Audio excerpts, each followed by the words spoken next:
সম্মানিত বিনিয়োগকারী বন্ধুগণ, বিডি স্টক চ্যানেলে আপনাকে স্বাগতম। বরাবর নিয়ে আজকে আপনাদের সঙ্গে ঢাকা স্টক এক্সচেঞ্জের ইন্ডেক্সটা নিয়ে আপনাদের সঙ্গে কথা বলবো। পাশাপাশি আগামী দিনগুলোতে ঢাকা স্টক এক্সচেঞ্জের ইন্ডেক্সটা কেমন মুভ করতে পারে তার উপরে ফোকাস করব। আর এছাড়াও কিছু ভালো মানের স্টক যেগুলোতে হয়তো আপনি স্বল্প সময় বিনিয়োগ করে কিছু প্রফিট টেক করতে পারেন, সেই স্টকগুলো নিয়েও ডিসকাশন করব। তো আলোচনার শুরুতে আমি রিকোয়েস্ট করব আমার বিডি স্টক চ্যানেলটাকে সাবস্ক্রাইব করার জন্য। আর যারা ইতিপূর্বে সাবস্ক্রাইব করে আছেন আপনাদেরকে অসংখ্য ধন্যবাদ আমার চ্যানেলের সঙ্গে থাকার জন্য। আমি মূলত একটি স্টকের বা ইন্ডেক্সের ইনডেপথ আলোচনা করে থাকি। তো আমি আপনাদেরকে আবার রিকোয়েস্ট করবো আমার এই আলোচনা থেকে সরাসরি কেউ বাইপাস সেল করার জন্য উদ্বুদ্ধ হবেন না। আমি শুধুমাত্র আপনাদেরকে একটু ধারণা দিয়ে আমার প্র্যাকটিক্যাল এক্সপিরিয়েন্স থেকে, অভিজ্ঞতা থেকে এবং আমার চিন্তা চেতনা থেকে আমি করে থাকি। তো আপনার বিনিয়োগ আপনার, কারণ লাভ লস টোটালটাই আপনার, সেই জন্য আপনি অবশ্যই তৃতীয় কোনো ব্যক্তির পরামর্শে কখনো কোনো স্টকে ইনভেস্ট করবেন না। আপনি নিজে বুঝে শুনে তারপরে যদি ইনভেস্ট করেন তাহলে কিন্তু আপনার বিনিয়োগটা সুরক্ষিত হবে। তো ওয়েলকাম। তো ঢাকা স্টক এক্সচেঞ্জের গত কালকে অর্থাৎ বৃহস্পতিবারে ইন্ডেক্সটা ক্লোজ করেছে হচ্ছে 5,368 পয়েন্ট, যা আগের দিনের তুলনায় 76 পয়েন্ট কিন্তু বেশি ছিল। তো এটা একটা প্লাস পয়েন্ট। আমি আগের ভিডিওতে গত সপ্তাহে বলেছিলাম যে আসলে এই 5,000 লেভেল থেকে কিন্তু ইন্ডেক্সটা কিন্তু মুভমেন্ট করতে পারে, কারণ ডাটা অনুযায়ী সেটাই দেখাচ্ছিল। তো আজকে আমরা দেখতে পাচ্ছি যে আসলে এটা পজিটিভ আসছে, এবং আমরা যদি একটু ফোকাস করি যে বিশেষ করে ইন্ডেক্সটা আগামী রবিবারে কেমন মুভ করতে পারে, সেই জন্য আমরা প্রথমেই দেখবো যে আরএসআই এর দিকে যদি মুভ করি, আরএসআই কিন্তু এখানে স্পষ্ট দেখাচ্ছে এটা কিন্তু একটা খুব শার্পলি কিন্তু আপ হওয়ার একটা ট্রেন্ডে আছে। সেক্ষেত্রে দেখাচ্ছে এটা কিন্তু একটু গ্রিন সিগন্যাল দিচ্ছে আমাদেরকে যে অলরেডি আমরা বুঝতে পারছি যে এটা কিন্তু একটা পজিটিভ মুভমেন্টে যাবে। অর্থাৎ এখানে কিন্তু এই লেভেলে কিন্তু বায়াররা অলরেডি মার্কেটে কেনা বেচা করতে যাচ্ছে। আর পাশাপাশি আমরা দেখব যে এমএসসি স্টকের বারটা যদি ফোকাস করি, এখানেও কিন্তু আমরা স্পষ্ট দেখতে পাচ্ছি যে এখন লাল কিন্তু আস্তে আস্তে কিন্তু গ্রিনের দিকে যাচ্ছে। এই যে আমরা যদি ফোকাস করি তাহলে কিন্তু আমরা দেখতে পাবো এখানে কিন্তু মুভমেন্টের দিকে যাচ্ছে। তার মানে এক সময় কিন্তু এটা আপটে যাবে। তার মানে কিন্তু হচ্ছে যে আমরা খুব ইজিলি দেখতে পারবো যে ইন্ডেক্সটা কিন্তু একটা গ্রিন মোডে যাচ্ছে, অর্থাৎ এটা কিন্তু উপরে লেভেলে যাবে। মার্কেট এখন আর ডাউন ট্রেন্ডে যেতে যাচ্ছে না। আর পাশাপাশি আমরা যদি সরাসরি চার্টে ফোকাস করি, সেখানে আমরা দেখতে পাবো যে বর্তমানে যে ক্যান্ডেলটা এখানে আসছে এটা কিন্তু ভালো ক্যান্ডেল, একটা ভালো ভলিউমে কিন্তু মুভমেন্ট করছে। এখানে বাইরের আধিক্য অনেক বেশি। এক্ষেত্রে সম্ভাব্য এইটার যে ইন্ডেক্সটা এখানে কিন্তু একটা রেজিস্ট্যান্স ফিল করতে পারে 5,374 পয়েন্ট। আমরা যদি একটু ফোকাস করি যে এই লেভেলগুলোতে কিন্তু একসময় কিন্তু এই 5,374 পয়েন্টে কিন্তু গিয়ে দেখাচ্ছে স্টক ইন্ডেক্সটা কিন্তু একটু ডাউন ট্রেন্ডে ছিল, আবার এখানে দেখা গেছিল সেম। তো যার ফলে আমরা বলতে পারি যে এই লেভেলটাতে 5,374 যে লেভেলটা, সেই লেভেলটাতে হয়তো যদি ওভারকাম করতে পারে, ভালো ভলিউম পাই, তাহলে কিন্তু ঢাকা স্টক এক্সচেঞ্জের ইন্ডেক্সটা কিন্তু ফরওয়ার্ড হবে। সেক্ষেত্রে বর্তমানে তার সম্ভাব্য রেজিস্ট্যান্স আমরা দেখছি 5,374 পয়েন্ট। এটাকে যদি ওভারকাম করতে পারে দেন কিন্তু চলে যাবে হচ্ছে 5,550 পয়েন্টে। এই যে এই লেভেলটাতে আমরা দেখছি যে ইতিপূর্বে কিন্তু এই লেভেলে যাওয়ার পরে অর্থাৎ 5,550 পয়েন্টে যাওয়ার পর কিন্তু ইন্ডেক্সটা কিন্তু আবার একটু কারেকশন ফেজে আসছিল। এখানেও কিন্তু আমরা দেখতে পাচ্ছি যে এই লেভেলে টাচ করা 5,550 পয়েন্টে টাচ করার পরে কিন্তু ইন্ডেক্সটা কিন্তু আবার ডাউন ট্রেন্ডে আসে। সেই জন্য আমরা দেখতে পাচ্ছি যে আগামীতে ঢাকা স্টক এক্সচেঞ্জের ইন্ডেক্সটার জন্য দুইটা সম্ভাব্য রেজিস্ট্যান্স পয়েন্ট, একটা হচ্ছে 5,374 লেভেলে আর একটা হচ্ছে 5,550 লেভেল। এই দুইটা লেভেলকে যদি অতিক্রম করতে পারে দেন কিন্তু পরবর্তী স্টেপগুলোতে আমরা দেখতে পাবো।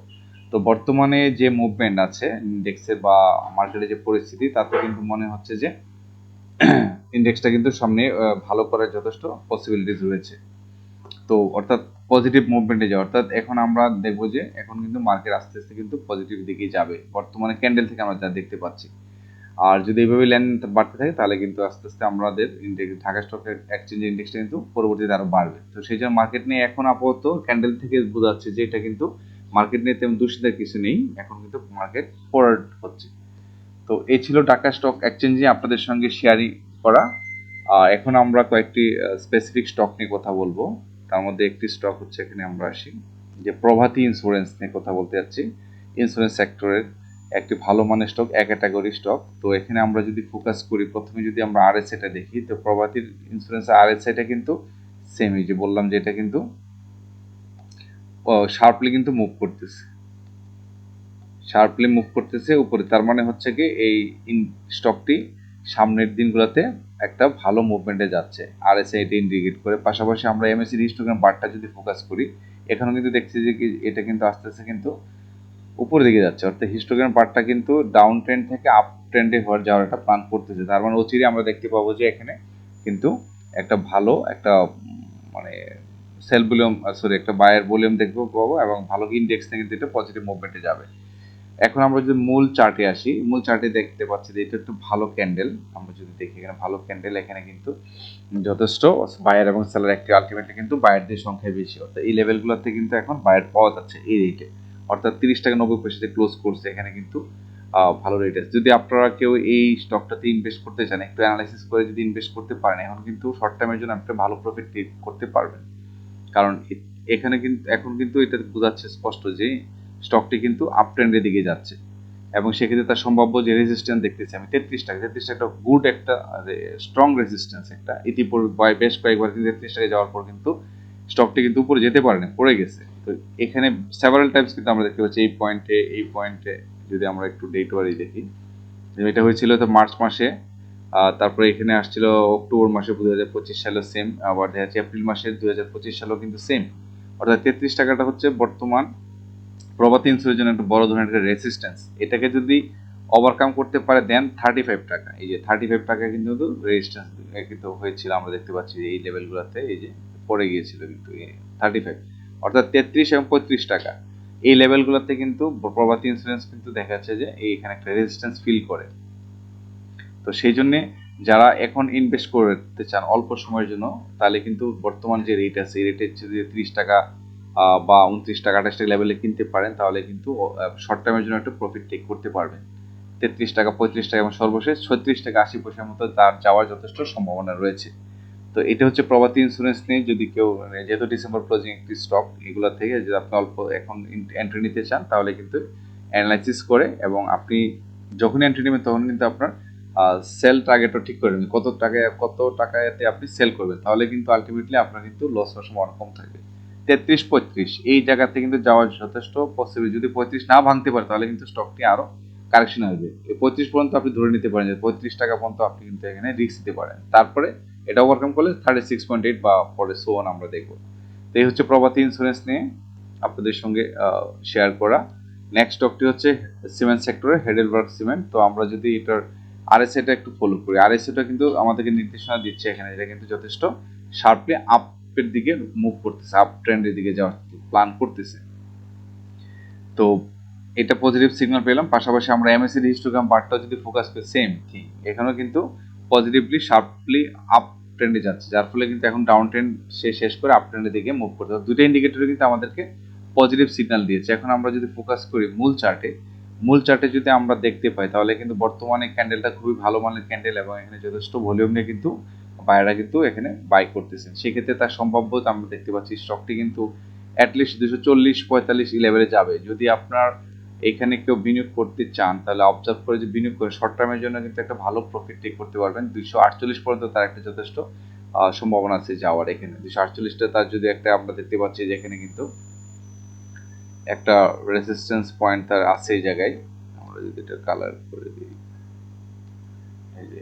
এই জায়গাটাতে কিন্তু তার একটা পয়েন্ট আছে যেখানে হয়তো রেজিস্ট্যান্স ইতিপূর্বে কয়েকবার এসে টাচ করে পড়ে গিয়েছিল। তার মানে হচ্ছে 200 এই লেভেল, অর্থাৎ কত সালে এটা 26 সালে জানুয়ারিতে কিন্তু হয়েছিল, আবার ফেব্রুয়ারিতে হয়েছিল সেম।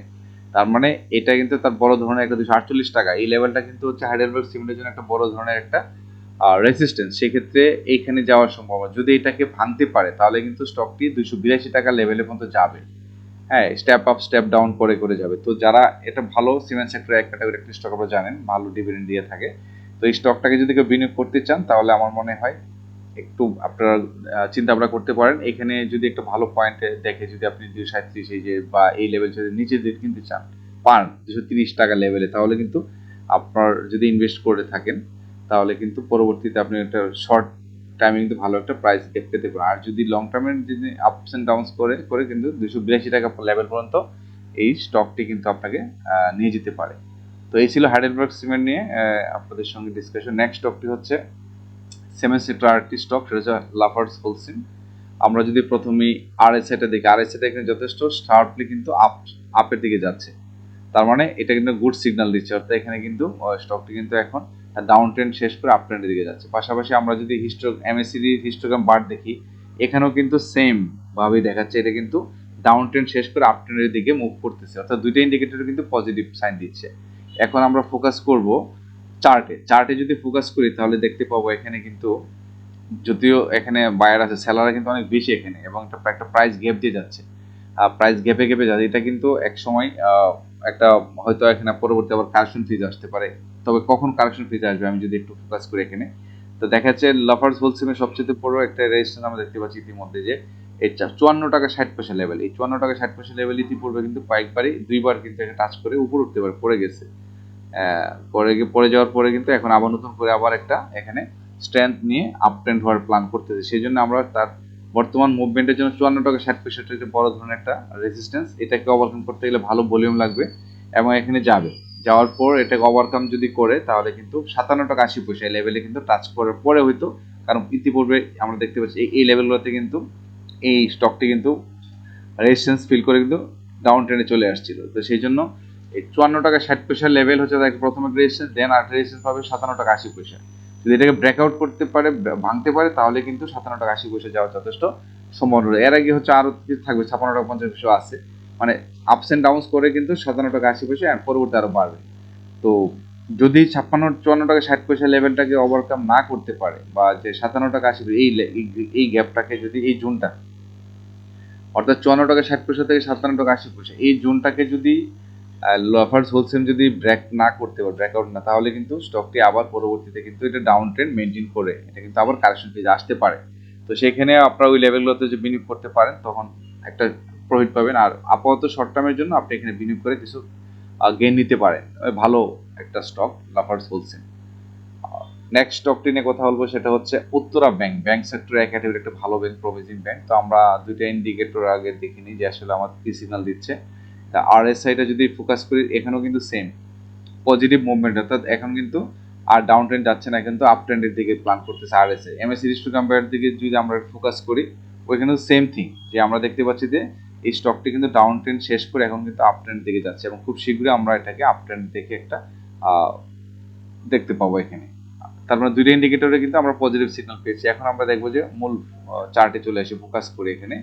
উত্তরা ব্যাংক যথেষ্ট প্রমিজিং একটা ব্যাংক। দেখেন কিন্তু 2025 সালে যে তার যে ডাউন ট্রেন্ড ছিল, সেটাকে রিকভারি করে কিন্তু এক বছরের মধ্যে কিন্তু আবার আগে ভালো পজিশনে চলে আসতেছে, তার মানে এটা একটা ভালো ব্যাংক, প্রমিজিং ব্যাংক। তো সেক্ষেত্রে সম্ভাব্য বর্তমানে তার যে আমরা দেখতে পাচ্ছি গতকালকে যে ক্যান্ডেলটা এখানে আসছে, এটা কিন্তু ভালো একটা ক্যান্ডেল, এবং এটা কিন্তু স্পষ্ট মিন করতেছে যে আগামীকালকেও কিন্তু রবিবারের কথা বলতে যাচ্ছি, রবিবারেও কিন্তু ইন্ডেক্স স্টকটি কিন্তু পজিটিভ মুভমেন্টে থাকবে, এবং সেই ক্ষেত্রে তার সম্ভাব্য রেজিস্ট্যান্সটা দেখতে 25 টাকা 80 পয়সা। এই যে 25 টাকা 80 পয়সা লেভেলে কিন্তু ইতিপূর্বে কিন্তু বেশ কয়েকবার কিন্তু এখান থেকে 2025 সালে এপ্রিলে কিন্তু এই স্টকটি কিন্তু আপ ট্রেন্ড যেহেতু করতে পারে না, এখানে যাওয়ার পর কিন্তু স্টকটি কিন্তু ডাউন ট্রেন্ডে চলে আসে। সেক্ষেত্রে তার সম্ভাব্য বর্তমানে রেজিস্ট্যান্স 25 টাকা 80 পয়সা, দেন এটাকে যদি ওভারকাম করতে পারে তাহলে কিন্তু 26 টাকা 60 পয়সা চলে যাবে। তারপরে তো আর আদার্স আছেই। তো আপাতত যারা এই লেভেলে আছেন, উত্তর ব্যাংকে ইনভেস্ট করতে চান, তাহলে আমি বলবো যে এই যে প্রাইস গ্যাপ যেটা আছে, যেমন বর্তমানে 25 টাকা 50, আপনি যে 25 টাকা আশপাশে যদি পান, যদি বাই করতে পারেন, তাহলে কিন্তু স্টকটি 25 টাকা 80 এবং 26 টাকা 60 যেতে পারবে। আর যদি 26 টাকা 60 বা 25 টাকা 80 যে লেভেলটা যদি ক্রস না করতে পারেন, ওভারকাম না করতে পারে, তাহলে কিন্তু স্টকটি কিন্তু আবারও কিন্তু কারেকশন ফেজে আসে 24 টাকা 30 পয়সা লেভেল মতো আসতে পারে। এখান থেকে হয়তো নতুন করে আবার একটা স্ট্রেংথ নিয়ে কিন্তু আবার আপে যাবে, তখন হয়তো এই রেজিস্ট্যান্সগুলো ভেঙে, এই যে 26 টাকা 60 পয়সা ভেঙে নতুন করে আবার একটা রেজিস্ট্যান্স পাবে সে। এইভাবে কিন্তু স্টক মার্কেট হয়, আপস এন্ড ডাউনস করে করে কিন্তু স্টকগুলো যায়। তো উত্তরা ব্যাংক একটা ভালো ব্যাংক, স্টেবল ব্যাংক। তো আপনারা যদি কেউ এই ব্যাংক স্টক ইনভেস্ট করতে চান, তাহলে এই পয়েন্টগুলোর মাথায় রাখবেন, যে বর্তমানে 25 টাকা 80 এবং 26 টাকা 60 এটা হচ্ছে তার রেজিস্ট্যান্স জোন। এর মাঝে যদি আপনি বিনিয়োগ করে পারেন, তাহলে কিন্তু একটা শর্ট টার্মের জন্য প্রফিট নিতে পারবেন। নেক্সট স্টকটি হচ্ছে, আমরা বলতে ব্র্যাক ব্যাংক নিয়ে একটু কথা বলতে চাচ্ছি। ব্র্যাক ব্যাংক নিয়ে প্রথমে কথা বলার পূর্বে আমরা আরএসআইটা দেখবো। আরএসআইটা কিন্তু যথেষ্ট প্রমিজিং, এই যে আমরা দেখতে পাচ্ছি এটা কিন্তু মাঝখানে একটু ডাউন ট্রেন্ড ছিল, এখন কিন্তু আবার শার্পলি আপ করার একটা প্ল্যান করতে, তার মানে আরএসআইটা কিন্তু পজিটিভ সিগন্যাল দিচ্ছে। এখন আমরা যদি এমএসসিডি হিস্টোগ্রাম বাড়িতে ফোকাস করি, এখানেও কিন্তু ডাউন ট্রেন্ড শেষ করে আপ ট্রেন্ড যাওয়ার যে প্ল্যান সেটা কিন্তু করতে যাচ্ছে। অর্থাৎ এখানে কিন্তু সেলারদের সংখ্যা কমে গেছে, এখন বায়ার কিন্তু নতুন করে এখন বাই করতেছে, এই কারণে কিন্তু এই গ্রাফটা এরকম আসছে।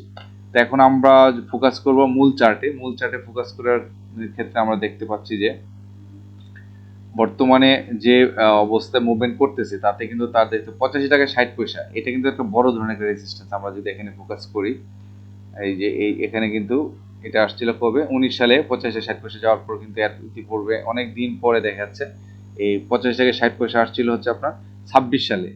7 বছর পরে কিন্তু এই রেজিস্ট্যান্সটাকে ভাঙতে পারে না, বাট ওইখানে আটকে গেছে। তার মানে ব্র্যাক ব্যাংকের জন্য সবচেয়ে বড় রেজিস্ট্যান্স পয়েন্ট হচ্ছে 85 টাকা 60 পয়সা। এই ভ্যালুটাতে হচ্ছে ব্র্যাক ব্যাংকের জন্য সবচেয়ে বড় একটা রেজিস্ট্যান্স। তো এখন আমরা দেখবো যে বর্তমান ক্যান্ডেলটা যেটা আছে এখানে, এই ক্যান্ডেলটা যে আমরা একটু ফোকাস করি, এটা কিন্তু গুড ক্যান্ডেল এবং এটা আগামীকালকে আশা করা যাচ্ছে যে এখানে কিন্তু হয়তো পজিটিভ মেনটেন করবে। অর্থাৎ আমরা দুটো ইন্ডিকেটর যেহেতু পজিটিভ দেখছি, হয়তো যদি মেনটেন করে ভাইয়ের সংখ্যা বেড়ে যায় তাহলে তার সম্ভব রেজিস্ট্যান্স 80 টাকা। আর যদি আপনি আগামীকালকে এই 78-77 লেভেলের যদি মাঝখানে যদি আপনি কোনো প্রাইস পান, যদি ইনভেস্ট করেন, তাহলে কিন্তু স্টকটি আপনাকে 85.6 এবং 89.8 এই যে এই লেভেলগুলোতে কিন্তু আপনাকে কিন্তু একটা মুভমেন্ট নিতে পারে। তো সেই ক্ষেত্রে আমরা আমাদের সম্ভাব্য যে প্ল্যান থাকবে সেটা হচ্ছে যে আপনি এই 78-77 দিকে যদি ইনভেস্ট করেন, তাহলে কিন্তু শর্ট টাইমের জন্য আপনি এখান থেকে একটা প্রফিট টেক করে একটা প্ল্যান করতে পারেন। তবে এই স্টকটি কিন্তু 85.6 এখানে কিন্তু যাওয়ার যথেষ্ট সম্ভাবনা তার রয়েছে। আমরা এখানে দেখলাম যে এখানে 85 আর সরি এটা বলছিলাম যে 89, আমি 85 বলছিলাম, এটা 89 আসছে। 89 হচ্ছে 89.8, এটা হচ্ছে তার সবচেয়ে বড় একটা রেজিস্ট্যান্স। 85 না 89, তার মানে মাঝখানে হচ্ছে 85, 80, 85 আর হচ্ছে 89.8, এই তিনটা রেজিস্ট্যান্স আছে। অর্থাৎ আপনি যদি এখানে বিনিয়োগ করতে চান তাহলে কিন্তু এই তিনটা রেজিস্ট্যান্সের তো টাচ করবেই। এর মধ্যে যে কোনো একটা জায়গায় যদি আপনি সেল করতে চান, আগের থেকে কিন্তু আপনাকে প্ল্যান থাকতে হবে যে আমি 85 সেল করবো না 89 সেল করবো। যদি 89কে ওভারকাম করতে হয় তাহলে কিন্তু ভালো ভলিউম লাগবে, কারণ 19 সালের পরে এই প্রথম কিন্তু 26 সালে তার টাচ করার সুযোগ হয়েছে এবং ব্র্যাক ব্যাংকের বর্তমান স্ট্যান্ড ভালো ব্যাংক হিসেবে তার একটা সুনাম আছে। তো যদি এটা ভালো ভলিউম পায় তাহলে কিন্তু আমরা দেখি যেহেতু ডিসেম্বর ক্লোজিং স্টক হয়তো এটাকে ওভারকাম করে চলে যেতে পারে। তো এই জন্য ব্র্যাক ব্যাংকে বিনিয়োগ করার ক্ষেত্রে আমি বলবো যে এই যে পয়েন্ট আপনার এই লেভেলগুলোতে, অর্থাৎ যদি 78-77 নিচে লেভেলে পান তাহলে হয়তো আপনি একটু বায়ের প্ল্যান করতে পারেন। দেন আপনার যে পয়েন্টগুলো বললাম 85.6 এবং 89.8, এর এই অর্থাৎ 80 থেকে 89.8 এর ভিতরে আপনি একটা সেলের প্ল্যান করতে পারেন। তখন হয়তো আপনি এখান থেকে একটা ভালো একটা বেনিফিট আশা করা যায়, কারণ দুইটা সিগন্যালে কিন্তু আমাদের ইন্ডিকেটর কিন্তু আমাদের পজিটিভ সিগন্যাল দিয়েছে। তো এটা ছিল হচ্ছে ব্র্যাক ব্যাংক নিয়ে। আর নেক্সট স্টকটি হচ্ছে সিটি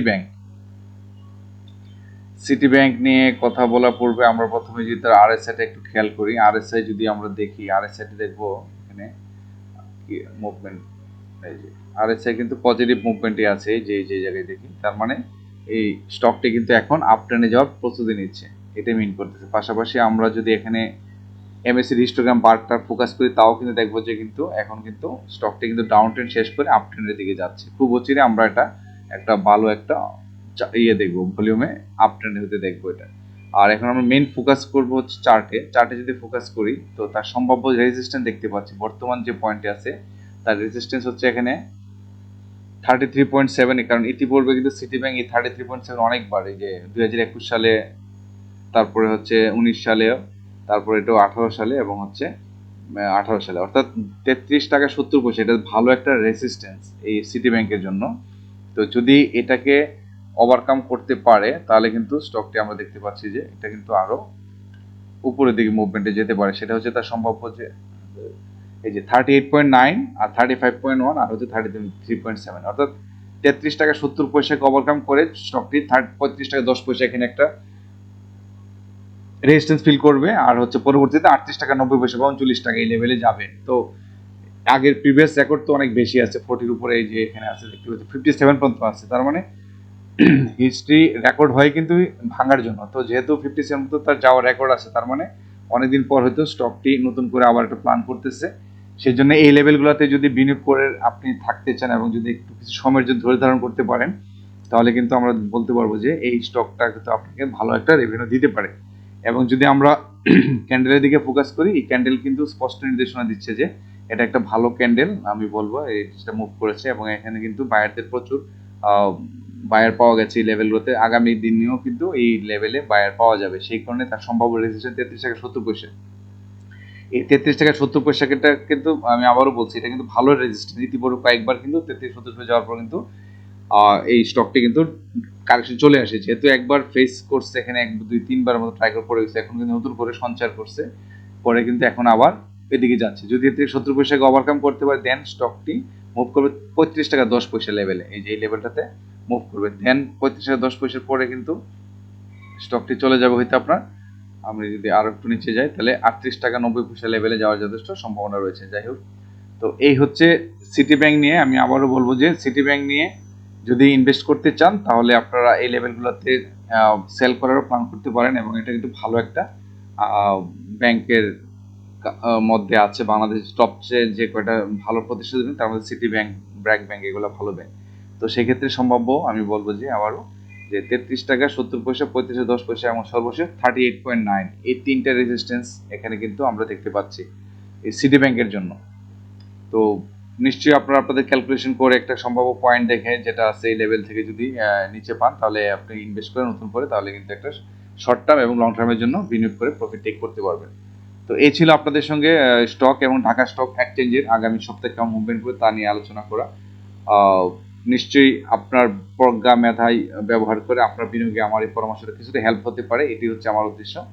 আর আমার এই ভিডিওটি শুধুমাত্র এডুকেশন পারপাসেই করা। তো নিশ্চয়ই আগামীতে আপনাদের সঙ্গে নতুন কোনো স্টক নিয়ে আবারও কথা হবে। অগ্রিম সবাইকে ঈদের শুভেচ্ছা, সবাই ভালো থাকবেন। আসসালামু আলাইকুম।